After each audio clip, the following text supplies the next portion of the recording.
Hi everyone, Callie here. Today we're going to be building and reviewing set number 21343, the Viking Village. It has 2,103 pieces and it was released on October 1st, 2023, and it retails for $129.99 here in the US. It's part of the LEGO Ideas lineup and was designed by BrickHammer. The artwork on the back of the box shows that many of the features in the original design have been retained into this final model, including the blacksmith, the great food hall, a pantry which is connected to the tower, which then has this beautiful bridge to the outpost at the edge. We've got some suggested scenes at the bottom of the box. We've got a Viking in the cove, we've got two hanging out by the blacksmith, and we've got all four having a nice meal in the main great hall. One of the most attractive features of the set is the fact that all of the roofs are easily removed, as is the side panel, so you can get in and see all the features from internal structures. The artwork at the side of the box shows us a closer view of that tower and bridge, including some of the rockwork and some fish drying.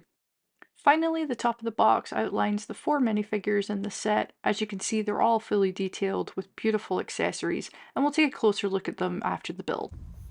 Time to crack open the box, and this is one of my favorite things, is splitting that seal to see what's inside, how many build stages we have, and what the instruction manual looks like.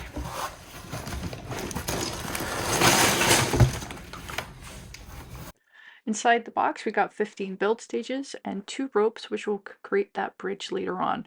Unfortunately, no sign of paper bags yet, but one day maybe.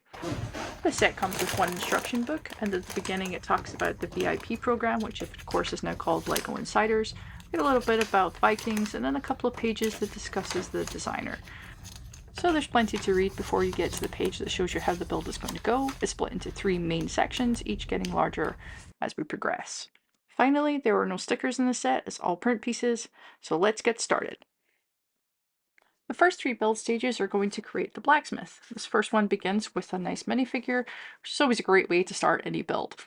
Then we start laying down some plate and bricks, which will create the foundation of this section. The water is that beautiful dark azure color, which is one of my favorites in LEGO. The shape of this section is pretty interesting and created using various triangular plates. Then you can start to see putting down some base rock work, which is the nice sort of detailing between the water and the main stage of the blacksmith area.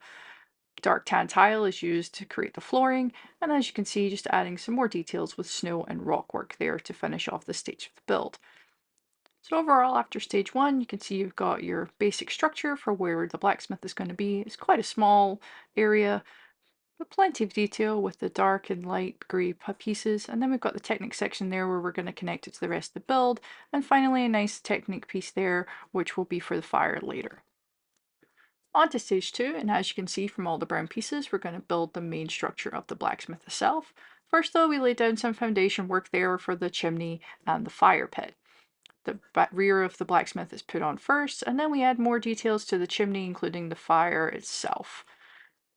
We then added some cobblestones for the outdoor texture, which is nicer than just looking at blank plate, some extra snow work, a few more details, and then the final part of the frame of that blacksmith.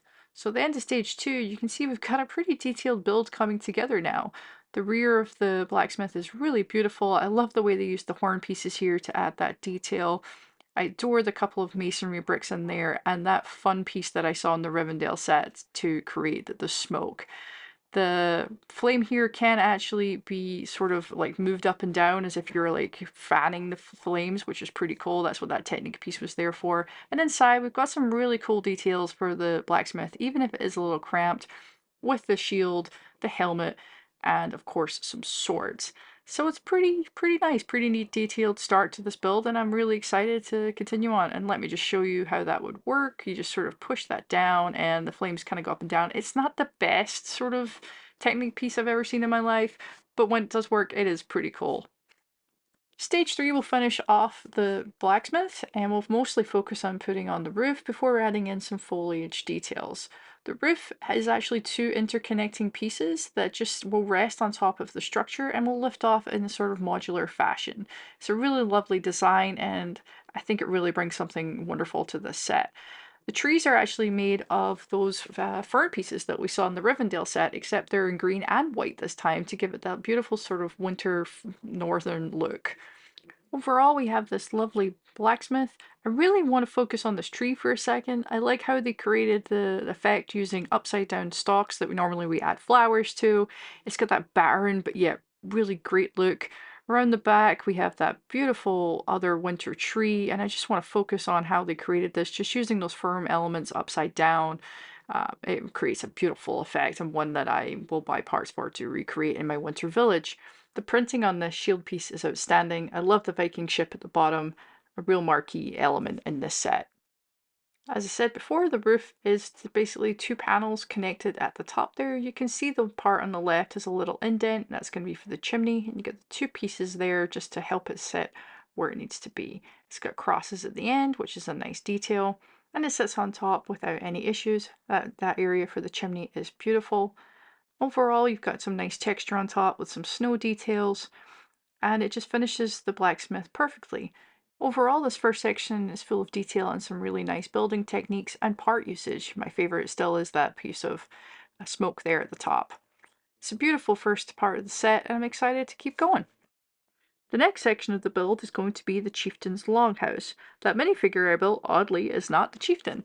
The build begins with placing down plate and bricks with plate on top to create the foundation for this section. Unlike the blacksmith, this section will have a uniform shape, that being a rectangle, and you can see there's three clips on either side, and that will actually connect to the blacksmith and the final section to create one stable structure. Here I'm placing down some plate to create a staircase, and then covered the whole base with plate on top, just like I did with the blacksmith. Here in the center, I'm building a fire pit and adding a few details at the front. So at the end of bag one, we have the basic structure for this module. I really like the dark azure tile, as I've said before, with the cheese wedges, and then the dock sitting on top with these pillars. It looks really good. At the sides, as you can see, you've got the clips, again, where that's going to go connect to the other sections. And in the middle, I really do like this fire pit and the little details we've got in the middle there. It doesn't have any technic abilities, but it's still pretty cool. At the back there, we've got rock work to match what we did on the blacksmith. So it should all come together nicely, and just to let you see all the underneath, just basically good structure, solid. So it's ready for the next part. Start off the next build stage, we're going to add some snow detail to the front before we start outlining the chieftain longhouse in plate. Next up is going to be the throne, which has some really cool part usage, which we'll show you a close-up of in a moment.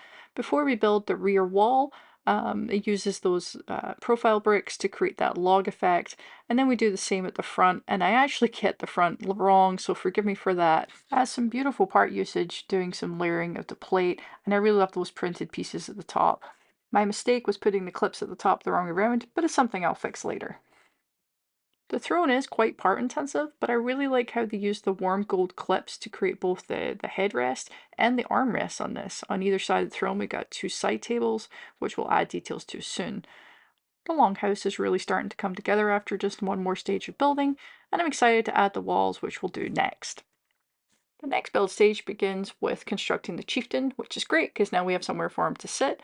Before we start adding in some snot bricks and layering the profile bricks to create the walls. You can also see that there's some black and gold windows going in, and at the back of the wall there we're adding in the details like a shield, some armory, before adding a table at this side with food and beverage items. We then can finish off the wall with more snot work and then tile off the top as if it was a modular building. The exterior of this building is exquisite and well within the Viking theme. I love how they covered the snot bricks with these raised curved tiles to add the dimensions of texture to it. One of my favorite elements has to be these warm gold antlers clipped above each of the windows. It just is so in keeping with the chieftain area. Inside has been finished with a few accessories. We've got a candle and a cup beside the throne, and then we've got a turkey leg and a cup against the wall, and in the middle we have the fire pit with a pan. Against the other wall we've got all the weapons to kind of show that this is a stronghold. On this side of the building we just have the one window. I'm not sure why we don't have a window on the other side, probably because we won't see it for what's coming next. On to the next bag, and we begin by placing two red banners either side of the throne, which I like because it gives the room a more regal feel. Next, we start building up the door frame in a triangular manner, which will create a nice resting spot for the roof.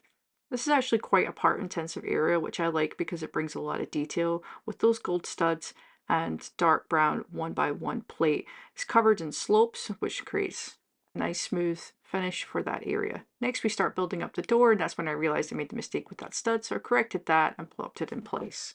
Construct the same thing on the other side, and like that, the door is finished. Now, the interior of the throne room has a couple of issues. My first problem is with this banner. It really just almost fits in there and no more, and you can actually see that the cup is sitting at an angle because it can't sit flush due to space constraints. There's no issue on the other side though, as the flame just sits a little further forward, so it still looks really good. It's just something to point out with the design, and I thought I made a mistake. Taking a closer look at the top of the door frame, you can see that detail that I was alluding to earlier. I really do like the way the gold studs are stacked and create that design. The door is a little plain with dark brown tile, but it still works and is completely functional. As you can see here, it's smooth, it opens and it closes. There's no issues. Nothing particularly fancy though. Stage 8 will finish off the longhouse, and it's completely dedicated to building the roof. First, we start with the central structure, which will be like the chimney as it'll sit above the fire pit in the center of the room.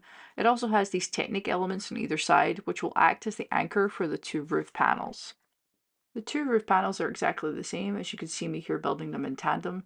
They're mostly plate covered with those tan grill pieces and some snow elements for texture, and then we add some gold pieces for decorative elements.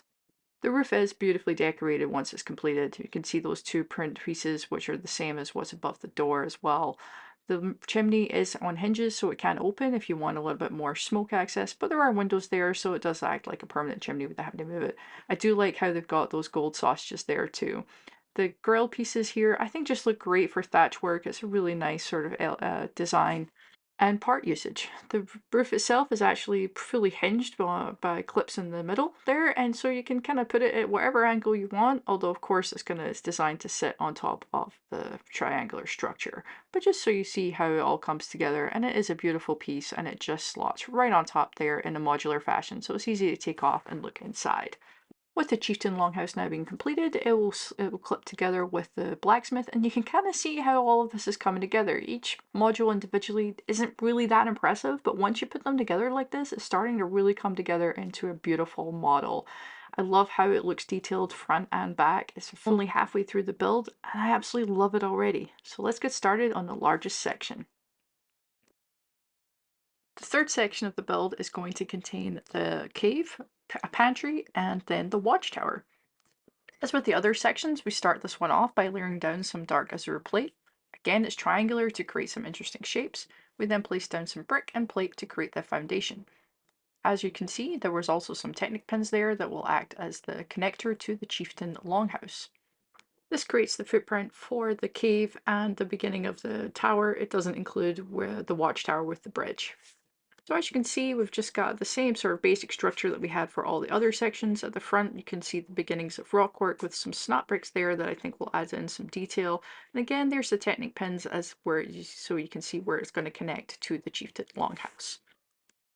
The next stage is mostly constructing the cave, and you can tell by the amount of dark grey and light grey bricks that this is going to be a lot of rock work. There's a tremendous amount of detail that's going in here to create all these lovely textures of both color and of shape. Most of it is actually very small pieces, although you did see one large rock panel go in there. By the end of the stage, we have a cave, a staircase, and an area for fish. Lego might be an escape from reality, but I do like to bring in minifigures and just see if the design is actually practical, and these stairs definitely are. Around the front, you can see the area where the fish are held up after being caught, and around the back is where the cave section is. You can see some of that slope work to create that rock effect. The middle of the cave is not particularly detailed. There's just some studs and some plate in there, but imagination, we can make something work from that for later on. The rock work continues around the back, and you can see the snot bricks have been used to create that design. And the stairs, I just love how they make these with the slopes on the edge to create that smooth texture. The next stage of the build begins our final foundation, which will host the watchtower. I'm most excited about this part because of the bridge. I don't know why, just when I saw the artwork, I was most excited about that element, even though it is pretty straightforward and simple. Once again, we've got the dark azure plate for the water, some bricks, and then some plate on top to create the strong foundation. Of all the foundations, this is probably the most basic, There's not a lot going on here, a couple of pins where we're going to connect it to the other elements, a little bit of basic rock work, but there's not even any transparent pieces in the water. I do like the dock at the front, but let's get started on the next section. You just saw me create our fourth and final minifigure of the set, and now we're going to build up the watchtower area and the docks that will sit between that and the cave that we just built before. On top of those pillars, I'm going to build a small platform that's decorated with a shield and banners, and then I'm going to stick the two pieces together and add some more details. This module really started to come together with that build stage. I really like this high tower with the printed shield and the flags, and the beautiful rock work at the bottom, including just little touches like those leaf elements just to add a little bit more detail in the back there. The dock down the middle right now looks a little barren, but maybe there'll be more details later, or maybe it'll just work once the model is finished. Down the front, we've also got some white leaf elements to show that it's a, snowy area. And at the back here, we have the two barrels, and those are printed tiles, and I put them at angles so they kind of looked a bit more natural and less staged. Stage 13 is dedicated to building that pantry that's going to sit above the cave. The interior is pretty sparse with only a pumpkin and a cherry, so hopefully these guys aren't too hungry. Inside you can see that I've added a ladder, and that will be up to the bridge portion to get to the high tower. To finish the stage, I'm building up the removable wall, which allows you to get into the pantry. The exterior of the pantry is really part intensive. That door is absolutely gorgeous, and I love what they did here by framing out these windows. Also want to comment on the design of this section with these beautiful rectangular pillars next to these circular columns. Those areas do lift up and they're clipped there on hinges, so you can set them at any angle you want, but that's how they should look. The door is just, I just love it. It's so simple, and they've used these Harry Potter wands to create that little section there, and it opens up inside, and as you can see, it is pretty barren, but you've got the staircase up to the tower, which is the important element for the set. The next section is the part I was most excited about when I first saw the set, and that is building the bridge. First, you put the ropes in place, which have raised sections along them that you can use to attach clips. And then I built each of the steps or panels, I guess, individually. And then finally, I've put the roof on the top of that pantry and started to build the wall. I am not disappointed with how the bridge looks. It is fantastic, and it just makes me smile. I did notice though that this top panel, it just doesn't quite sit right. It's sitting sort of resting on top of that window area, and it just isn't flush, so it's not super safe, but I guess my minifigure will survive. I did try and figure out if I did something wrong, but no, it seems fine. So just watch your first step, I guess, as you walk across that bridge. The same thatch design is carried over on the roof here, and that element there is the same that we used on the throne, but this time in dark reddish brown. It all looks great, and I'm excited to finish this build. The 15th and final stage of this build will finish off the high tower. First we build two identical walls, before we get into a very detailed roof that actually doesn't come off unlike all of the others. The roof is incredibly part intensive and has an internal antler design, and the exterior is finished off with that same thatch work that we've used throughout the rest of this build. Before taking a closer look at the final build, let's look at the four minifigures included in the set. We've got the archer, the blacksmith, the shield maiden, and the chieftain. All of them come with beautifully detailed accessories. Everyone has leg printing and toe printing. Each minifigure has its own color palette, and it does really feel like each character is unique for its own role in this set, which is a wonderful addition. Only one minifigure has a dual-sided face. I'm really happy with the four minifigures that we got in the set. I would much prefer fewer figures that are heavily detailed and accessorized than more figures that are not. Returning to the build, and you can see the rear of the watchtower fits perfectly with the aesthetic of the rest of the model. This little section here is the most barren part, and I just wish there was a little bit more rock work maybe just to complete the entire look. The rear of this build looks phenomenal, and it is absolutely a 360 build. I'm still cracking up over how great that tree looks there. The chimney and the smoke just looks amazing. An overview of the entire set from the front then. We've got that beautiful blacksmith, that tree that I still love. Those doors open into the chieftain longhouse. Unfortunately, it's really dark in there if you don't have the roof off, But you can take the roof off and look inside. The steps leading up to that pantry, which then has a ladder up to this watchtower, and of course, that beautiful bridge. I don't know why I love it so much. It's a simple element, but it's great, especially when you put your minifigure on there. And this bottom section is a little bare, but once you put your minifigures on there, I think it looks fine. And panning around the back of the set, it really does look fantastic. All those different heights, the different textures, the colorways they've used here. I really can't fault it at all, which is surprising. I usually manage to find something to complain about, but this case, I am so happy with this set. The price per piece is phenomenal, and a lot of that is down to the fact that there are a lot of really small elements in here. But the consequence of that is a phenomenally detailed build. And it is smaller and more compact than I thought it was from the images, but I think it works. I'm going to place this between my water area and my winter village because there really couldn't be a more perfect set to do that. If this is this kind of build that you're going to enjoy, I couldn't recommend it enough to you. Although it doesn't come with multiple instruction manuals, it is a great build to do with someone else. Just use the online instructions at the same time, and you can create something together. I hope you enjoyed this build and review of the Viking Village. Please comment below and let me know what you thought of the build because I love talking Lego. If you liked the video, please like and subscribe, and stay tuned for some more great content, and of course, have a great day.